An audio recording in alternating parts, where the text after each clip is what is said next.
Bonjour mes amis, il y a quelqu'un qui a commenté sur une de mes vidéos et puis il m'a dit j'ai appris sur tes 3 dernières vidéos, en fait il faisait référence aux vidéos où je parlais de comment trouver du travail dans l'informatique et je donnais des conseils sur les certifications et tout ça. Et il m'a dit j'ai appris avec toi en 30 minutes plus que ce que j'ai appris en posant des questions à mes profs et à des conseillers en orientation et tout ça. Alors ça me fait très plaisir, ce n'est pas question de prendre la grosse tête ou autre, mais ça me fait vraiment plaisir de savoir que je fais quelque chose et puis que ça puisse être utile à des gens dans leur vie, en pratique et tout. C'est vrai que je dors mieux de savoir cela. Alors j'aimerais vous dire un truc, laissez-moi jouer mon conspirationniste pendant 5 minutes. Si vous regardez aux États-Unis, je vais vous mettre un lien du magazine Forbes. C'est pas un magazine qui est extrêmement réputé pour être à gauche ou communiste ou autre, qui parle de la dette des étudiants aux États-Unis. Cette dette a atteint 1,2 trilliard de dollars. Donc c'est 1200 milliards de dollars. Elle représente 6% de la dette américaine et même Obama a été plusieurs fois interpellé à ce sujet-là. Et ça devient un gros casse-tête pour les États-Unis parce que ça met à genoux, l'article explique, l'économie, les parents, les finances et tout ça. Et en fait, donc pour vous dire que l'endettement des étudiants n'est pas juste anecdotique ou un petit phénomène, c'est quelque chose de très profond, c'est quelque chose qui a été voulu par le système bancaire entre autres, parce que aujourd'hui, en clair, on vit dans un moment où si tu veux acheter une maison, il est devenu normal pour tout le monde, il n'y a plus personne qui questionne ça, que la banque achète la maison cash et après toi tu mets 30 ans à payer la maison à la banque en la payant plusieurs fois sans prix. Avant, j'ai parlé à un vieux monsieur, moi, avant il avait acheté un terrain contre 2 vaches, il avait donné 2 vaches, il a donné un terrain et il a construit sa propre maison avec l'aide des voisins. Aujourd'hui, ce n'est plus possible. Voiture, pareil, aujourd'hui ça devient très naturel. Je suis sûr que si tu vas te mettre dans un parking de supermarché, les 3 quarts du parc sont des voitures qui sont possédées par les banques. Donc la banque achète le véhicule, et puis toi, tu mets des années à rembourser le véhicule. Les études, c'est pareil en fait. Ça signifie ils ont poussé énormément pour créer un système où l'étudiant doit en fait est vu que comme une personne qui est un porte-dette en fait. Il s'endette, il prend l'argent, il va faire des études, on lui fait miroiter plein de choses, et puis après il sort et il a des années de remboursement devant lui. Euh, les conseillers d'orientation, d'accord, les conseillers d'orientation font partie du système. Ce n'est pas des salauds machiavéliques qui ont des cornes sur la tête et qui disent ah j'ai poussé des étudiants dans la dette. Non, pas du tout. Ce sont des gens. Le problème de notre système, vous savez, c'est un système qui marche avec des rouages. Des rouages. Alors c'est un gros système, des rouages.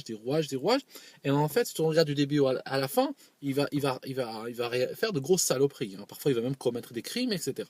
Par contre, il est très bon dans la dilution des responsabilités. Ça signifie qu'en fait, chacun fait bouger juste la chose un petit peu vers l'avant sans réellement avoir une vue globale. Le conseiller en orientation, lui, il est en train d'expliquer à des jeunes qui viennent le voir ce qu'on lui a expliqué à lui, ce que ses supérieurs lui ont expliqué, la documentation qu'on lui a donnée, la formation qu'on lui a prodiguée. Et donc, il a l'impression de faire le bien, mais il ne se rend pas compte que souvent, il est en train de pousser des gens vers des voies qui ne sont pas nécessairement les meilleures pour elles, mais les meilleures pour les banques et autres. Alors, il y a des gens qui m'ont demandé d'insister sur le fait que l'informatique reste encore un des derniers Eldorado des autodidactes. Effectivement, si aujourd'hui tu es coincé dans le lit avec une jambe cassée que tu en as pour 3 mois, ou si aujourd'hui tu es dans donc au lieu de regarder la télé ou jouer à la Xbox, tu peux peut-être commencer quelque chose dans l'informatique. Pareil, si tu es en tôle maintenant que tu es en train de regarder cette vidéo, ben, au lieu de passer des heures à essayer de parfaire ton comptage Hemsley ou ta donne en seconde ou autre, essaye de commencer quelque chose dans l'informatique. Parce que c'est un terrain qui est encore, je ne sais pas pour combien de temps, mais qui est encore ouvert, très ouvert aux autodidactes. Alors, ça marche comment? Il y a des entreprises, je prends des exemples, je prends 2-3 exemples. Tu prends par exemple Oracle, c'est une entreprise qui fabrique des bases de données qui sont utilisées par des entreprises, des gouvernements et tout partout dans le monde. C'est des bases qui coûtent très cher et ils ont besoin de gens extrêmement pointus qui connaissent bien leur fonctionnement pour les faire tourner et ils les payent très cher. Tu prends par exemple VMware, ils développent des systèmes de virtualisation, des logiciels de virtualisation qui coûtent très cher en licence. Il y a des compagnies qui payent des millions de dollars par an à VMware en licence. Et donc, ils ont besoin de gens très compétents là-dedans pour gérer leur système. Alors, ce savoir, et Cisco c'est pareil, Cisco font du réseau, c'est eux qui développent des routeurs, des switches, des trucs de système de télécommunication et tout ça. Et donc, leurs clients ont besoin de gens qui gèrent ça. Ce savoir, le savoir sur Oracle, sur les produits Oracle, ou le savoir sur les produits VMware, ou le savoir sur les produits Cisco, tu vas le chercher où? Où est-ce que tu vas le chercher? Ah ben, tu ne vas pas le trouver dans l'université de Rennes, ou de Poitiers, ou de Paris, ou de Bruxelles. Tu comprends bien? Si tu veux ce savoir-là, il faut aller le chercher là où il se fabrique. Il faut aller le chercher chez les entreprises qui le fabriquent, qui le créent, qui le mettent sur le marché. Donc, par exemple, si tu veux savoir les dernières technologies, les derniers systèmes réseau, par exemple, cette information n'existe pas à l'université. Cette information existe chez Cisco. Voilà, c'est chez eux qu'elle existe. Donc, c'est pour ça que je vous disais que j'affirmais la supériorité en informatique, la supériorité des certifications professionnelles sur les diplômes généralistes ou les diplômes théoriques de l'université. Et en plus, une certification, ça ne va pas te ruiner, parce que par exemple, j'avais parlé du CCIE, le plus jeune gars, CCIE, c'est de Cisco, c'est E pour expert, donc c'est quelqu'un qui est expert en réseau. Le plus jeune gars qui a eu ça, qui a eu un CCIE, a 18 ans, d'accord? Et quand par hasard, devinez sa nationalité, je vous laisse deviner. Sa nationalité, il est indien. D'accord? Parce que les Indiens ont très vite compris leur intérêt. Parce que eux, ils sont pas dans un système où ils ont des banques qui peuvent leur prêter de l'argent pour qu'ils restent 7-8 ans à l'université. Et ils sont obligés d'aller vite dans la bonne direction.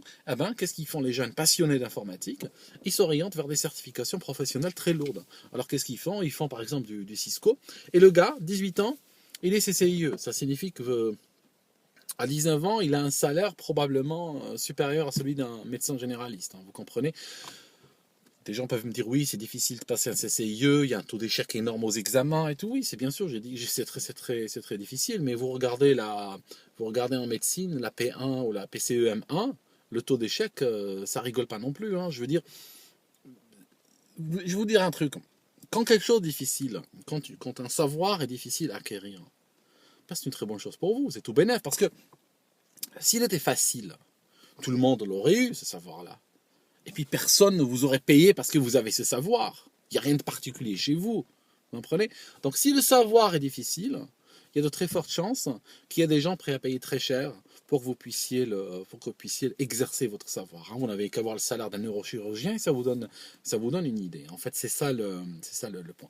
Donc, oui, ça peut être certaines certifications comme celle de Cisco peuvent être très difficiles, mais en échange, elles valent l'investissement parce que au lieu de passer 10 ans à étudier et s'endetter jusqu'au trognon, il est tout à fait possible, avec des études d'une longueur très raisonnable, 2-3 ans, avec un investissement très raisonnable. Je suis en train de vous parler d'un investissement dans la majorité des cas inférieur à 5 000 euros, d'accord, sur 2-3 ans.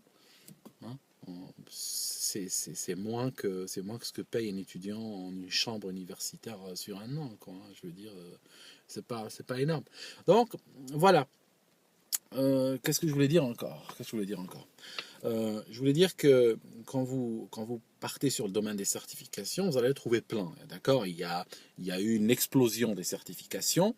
Et donc, allez vers les plus lourdes, allez vers les certifications les plus solides. Cédez pas à la tentation d'aller vers des petites certifications qui, des fois, prennent genre 300 euros par-ci, 400 euros par-là et tout ça. Mais en fait, ça va juste vous prendre votre argent. Mais ce n'est pas si lourd que ça. Il faut vraiment aller vers les certifications les plus lourdes, comme je vous ai dit, les certifications Microsoft, Oracle, Red Hat, etc. Il faut... Autre chose, il y a des gens qui m'ont dit oui, tu es un salaud, tu fais partie du système, tu ne nous parles pas des logiciels libres, tu parles de Windows, etc. Oui, alors je vais vous dire un truc très important par rapport à cela.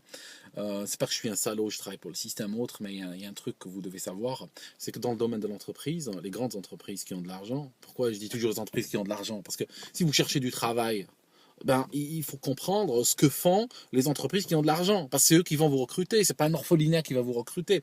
Alors, bien sûr, je dis oui, alors je passe pour un monstre. Hein, regardez, là, je dis oui, c'est pas un orphelinat qui va te recruter. Alors, tu imagines, on coupe cette vidéo là, je passe vraiment pour un monstre. Mais ce que je cherche à te dire, si tu es passionné pour aider les orphelinats et tout, ben, trouve un travail chez ceux qui ont de l'argent, encore une fois, et après, tu peux donner de ton temps, tu peux donner ton argent aux orphelinats, etc. Mais ne pars pas sur une voie ou sur un savoir qui n'est pas utilisé par les entreprises qui ont de l'argent. D'accord? Parce que sinon, ce savoir-là, tu vas dépenser du temps et de l'argent pour l'acquérir, mais en fait, il ne débouchera sur rien. Voilà. Ce que je voulais dire, les entreprises, les grandes entreprises, ça ne les intéresse pas les logiciels gratuits. Une entreprise, tu ne vas pas l'attirer en lui disant regarde, ce logiciel est gratuit alors que ce logiciel, la licence coûte 500 euros. Ils s'en foutent complètement. Ce n'est pas du tout un argument pour eux. Ce qu'ils cherchent, ils cherchent des logiciels qui soient développés ou des systèmes d'exploitation ou autres qui soient développés pour l'entreprise. Ça signifie dans le cycle de vie, le cycle de développement, le support qui va avec, les contrats qui sont disponibles avec et tout ça, sont conçus pour s'adapter au cycle et aux besoins des grandes entreprises.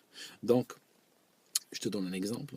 Linux, il y a plein de Linux gratuits, Fedora, CentOS, etc. Ce sont des Linux que tu peux télécharger gratuitement de l'Internet. Tu ne payes personne pour les utiliser, c'est clair. Mais quand tu vas dans le domaine de l'entreprise, ils ne sont pas très courants. Le Linux le plus courant dans le domaine des entreprises s'appelle Red Hat. Et comme par hasard, ce n'est pas Linux gratuit, il est payant. Tu vois ce que je veux dire? Parce que les entreprises veulent payer pour obtenir un contrat qui leur permet, en cas de problème ou de panne de leur système, de prendre le téléphone et d'appeler directement le fournisseur et exiger qu'il fixe ça tout de suite. Et le fournisseur, il a un SLA, ça signifie qu'il a un contrat avec eux qui dit en X heures, je vais régler ce problème. Alors que s'ils utilisent un logiciel gratuit, d'accord, et puis qu'ils plantent, ben ils vont se retrouver à courir dans les forums, à taper et tout ça, pendant ce temps-là, qu'il y a des systèmes de réservation de billets en ligne qui ne marchent pas, qu'il y a des gens qui veulent payer avec leur carte de crédit dans des stations d'essence et la carte de crédit ne marche pas, qu'il y a des lignes téléphoniques coupées, qu'il y a des systèmes électriques de ville entière qui ne marchent pas. Tu comprends ce que je veux dire? Ça signifie qu'en fait, les entreprises, c'est pas qu'elles sont exigeantes juste gratuitement, parce que nous sommes exigeants. Combien de temps tu pourrais vivre sans télé, sans téléphone, sans eau courante, sans électricité? Tu comprends? C'est juste cette exigence, elle est retranscrite dans le monde de l'entreprise. Donc, il faut pas imaginer que c'est parce que c'est des salauds qui sont contre les logiciels libres, etc. Non, pas du tout. C'est pas ça. Donc voilà, c'était juste un petit. C'est une petite, comment dire, un petit résumé sur les dernières vidéos. Donc, j'insiste, si vous voulez faire des certifications, allez vers les certifications les plus difficiles, les plus respectées. Faites des recherches d'abord, faites des recherches en ligne et regardez quelles sont les certifications qui permettent d'obtenir le salaire le plus élevé. Et puis choisissez là-dedans ces certifications-là. C'est tout. Il y a des sites qui vous donnent des détails assez clairs sur la chose. Voilà, donc je vous laisse tranquille et je reviens avec une autre vidéo plus tard.